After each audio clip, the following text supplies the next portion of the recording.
ഹബീബിനോട് കണ്ണിൽ കണ്ണിനീരുമായി വന്ന ഒട്ടകം പുണ്യ നബിയാ ചോദിച്ചത്, ആരാണ് ഈ ഒട്ടകത്തിൻ്റെ ഉടമസ്ഥൻ?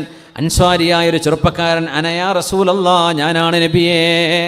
ആ അൻസ്വാരിയെ വിളിച്ചിട്ടല്ലയോ ഹബീബ് പറയുന്നത്?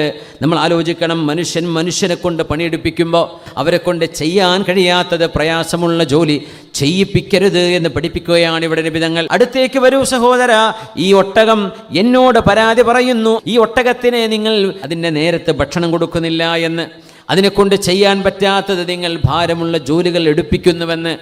സംസാരിക്കാൻ പറ്റാത്ത ഈ ജീവികളിൽ നിങ്ങൾ അള്ളാഹുവിനെ ഭയപ്പെടണമേ. ഈ ജീവികളുടെ മേൽ നിങ്ങൾക്ക് അധികാരം നൽകിയതുപോലെ നിങ്ങളുടെ മേൽ അള്ളാഹുവിന് അധികാരമുണ്ട് എന്ന് ഓർമ്മ വേണമെന്ന് ആ ചെറുപ്പക്കാരനെ എല്ലാ ലോകത്ത് വരാൻ പോകുന്ന ക്രൂരതയോ കഠിന മനസ്സോ ഉള്ള സർവരോടും, ഒരു ജന്തുവിനെ പോലും വേദനിപ്പിക്കരുത്, ഒരു ജീവിയെപ്പോലും വിഷമിപ്പിക്കരുത്, ഒരു പക്ഷിയെപ്പോലും നോവിക്കരുത്, ഒരു ഉറുമ്പിനെ പോലും നിങ്ങൾ വേദനിപ്പിക്കരുത് എന്ന് പഠിപ്പിച്ച റഹ്മത്തുല്ലിൽ ആലമീൻ.